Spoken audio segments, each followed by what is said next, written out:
तुम्हालाही माहिती आहे, जो समोर निवडणूक आपल्या विरुद्ध लढवतोय त्याला सत्तेशिवाय जगता येत.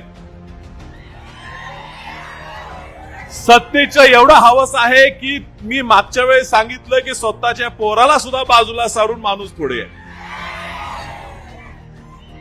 त्यांना सत्ता द्यायची असेल तर आपण ग्रामपंचायतीची त्यांना देऊया.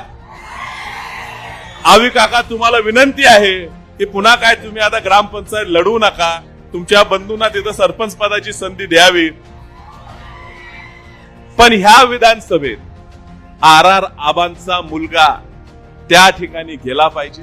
आबांची आठवण की त्या विधानसभेत बसून महाराष्ट्राच्या प्रत्येक आमदाराला झाली पाहिजे की आबांसारखा पोरगा कसा काम करतो, कसा बोलतो, कसा लक्षवेधी मांडतो, हे तुम्हाला सगळ्यांना दाखवायचं आहे. आणि म्हणून ह्या रोहित दादाच्या मागे आम्ही राहिलं पाहिजे.